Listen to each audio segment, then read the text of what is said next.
että tänä päivällä ja niin sanoin Marille, että me miehet joutaa kohta kassinkantajat, kun naiset pärjää niin hyvin, että täytyy nyt yrittää petrata vähän. Kauan siitä aikaa, kun sä oot aloittanut nuo hommat? Mä oon reenannut nyt semmoinen 15 vuotta, että niin pitkä matka on menty, että monesti on ajatellut just ja naurannut mielessä, että siinä se on punttisalilla nuoruus huvennut. Että... Mutta ehkä ihan hyvä niin. Ja rauta on tullut kyllä varmaan nostettua. Näin on. Ei varmaan, tai varmaan enemmänkin kuin tuhansia kiloja.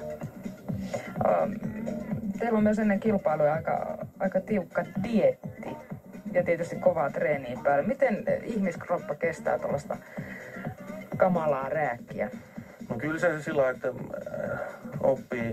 oppii useamman vuoden jälkeen kun kilpailu ja vetää useamman dieetin, niin oppii kuuntelemaan omaa roppaansa ja tietää mitä se kestää ja mitä se haluaa ja mitä se ei halua. Ja kyllä nyt niin kuin on löytänyt semmoisen oman balanssin, että ne ensimmäiset dietit oli aivan hirveitä. Että mä muistan, mä eka dietin vein, mä olin keskussairaalassa 2 viikkoa.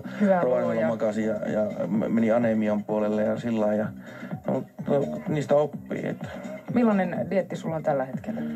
No kyllä mä syön hirveän monipuolisesti, mutta totta kai mä oon miinuskaloreilla koko ajan, koska kirjeyttä pitää koko ajan saada lisää. Että sanotaan, että rasvaprosentti on alle 3, niin se vaatii kyllä tietoa siitä, että mitä suuhunsa panee, niin tosi paljon.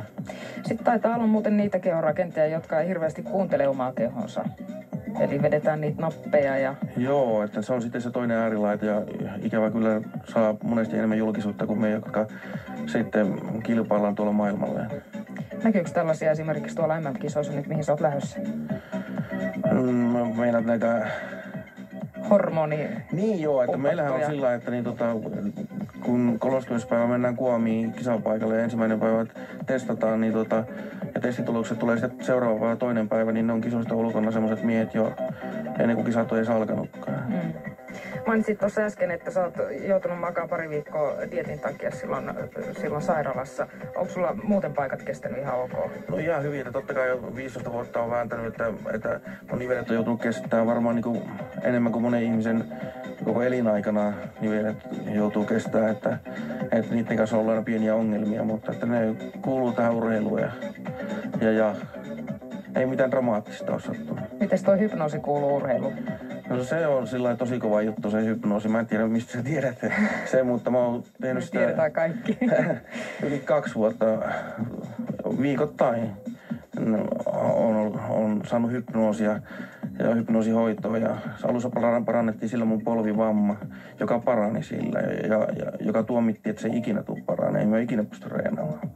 Mutta mä uskoin siihen juttuun ja siitä tuli hyvä. Sä käytät sitä ihan noin valmentautumiseen? Kyllä, ja sitä nyt lähempänä kisoista on käytetty nälän tunteen poistamiseen, vapaa-ohjelman tekemiseen, kaikkeen mahdolliseen. Ja mä oon reenannut reenejä hypnoosissa ja se on hirveätä ja karmeita se voiman nousu, mitä pystyy tuottamaan, kun reenaa hypnoosissa.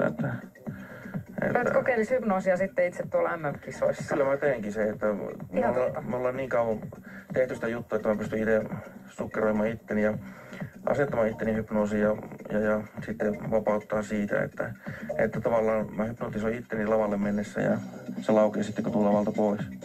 Silloin se keskittyminen on 100% ja pystyy tavallaan omiin silmin näkemään itsensä oman kuvan. Se on helppo esiintyä siinä. Toi kuulostaa hurjalta.